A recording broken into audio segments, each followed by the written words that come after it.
Hi everybody, I'm Rebecca Keppel. I'm here with the Card Maker Magazine blog today. We've teamed up with Lil Inker to bring you some inspiration using some of their fabulous stamps and dies, and I have a how to create a shaker window today so you can see all the way through to the inside of the card with this shaker. These are the products that I'm using from Little Inker today. I'm going to have links to them down below, but you'll have to go over to my blog, which will tell you more about a giveaway that Little Inker is having. So this is the stamp set that I'm using. I really love this gem stamps. They're so much fun, and they have some really great sentiments too. Lots of them actually, and then all the different shape gems. Now that largest diamond there has a coordinating die that you can get. It's sold separately. I also have this stacked rectangle set, which I think is incredibly unique. I always think that rectangle dies are great for card makers. This one, the largest rectangle on the outside, does not actually cut the rectangle. It just cuts the scallops. Then the next one down cuts a rectangle and scallops, and the next one down is even smaller. So this is a really fun die, and I just wanted to play around with that as well. So we're going to use this diamond shape to create the shaker window. In order to cut the diamond, I'm going to use a precision base plate in my Sizzix machine. I've been using this more and more, and I really love it. So anytime you have a really fine die or you're cutting through difficult cardstock, I would definitely recommend that precision base plate. So the first thing I'm cutting out is the die out of silver foil, and I'm going to use that later in the card as a die cut inlay. The next thing I'm going to do is layer some of the black cardstock that I did cut the little scallops out on the outside over some blue shimmer cardstock from Simon Says Stamp. I'm going to layer that whole thing over a white card base. So I'm going to start with the smallest piece of cardstock first, which is that black piece, which I'm also going to stamp on top of. I'm going to have this shaker window at the bottom of that piece of cardstock. So I'm just lining it up, trying not to cut into those little scallops, and giving myself enough room for the sentiment at the top, using my precision base plate and running it through again. And now you can see we have that opening. I'm going to set aside the positive piece for another project. So I'm going to layer everything over the blue cardstock. I'm going to tape these pieces together, and then I'm going to pop that die right into the opening of the black cardstock, put some washi on top, and run it through again. This will cut it through the blue cardstock, and I'll be able to line up the black cardstock and the blue cardstock to make my window. So I'm peeling off all the washi tape, and then you can see how everything lines up perfectly there. So the next thing I'm going to do is cut through the card base, and I'm going to open up the card panel, the card base, so that it's the long vertical strip. I'm going to lay my blue panel over top and washi it together, and then I'm going to do the same thing where I pop the die into the open space, put some washi on top, and run that through. Now I should have 3 pieces of cardstock, including 2 panels and a card base that all have the gem shape cut through, that can be lined up perfectly, layered on top of each other to create a window that you'll be able to see through all the way.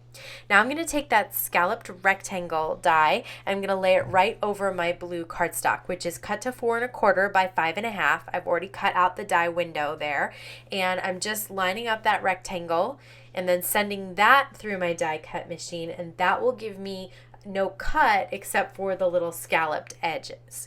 So you can pop those up if you want. Now I'm going to stamp my sentiment on the black cardstock. So I'm grabbing my anti-static tool, and I have my MISTI out as well. I'm going to put anti-static all over this panel because we did use a lot of washi to keep the die in place. That will put some sticky on the cardstock, which the embossing powder will stick to. I've made that mistake, so I'm definitely using my anti-static this time. So I'm going to line up my sentiment. It says, "You're such a gem," and I think that's perfect for this card.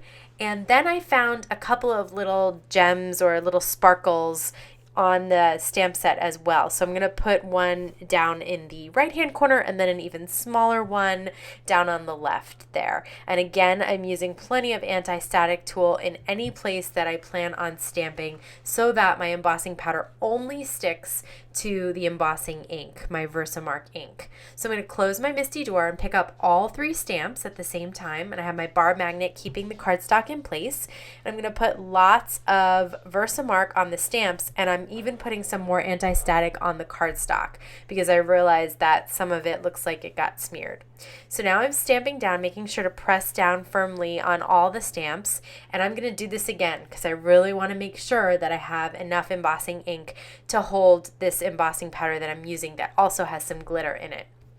So I have this really fun glittery silver embossing powder, and I think it's called Jingle Bells, and it looks fine on the ink itself, but wait until you see it heat embossed. It just makes such a difference once you melt the embossing powder. I think it just goes from really nice to absolutely amazingly cool.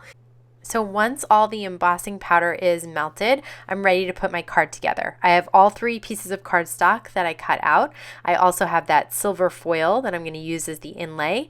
I have some little gems from Queen & Co., some acetate, and some adhesives. So I'm going to put some Memory Runner XL, which is just a tape runner from Thermoweb, on the back of the black cardstock and lay a small piece of acetate on top of that.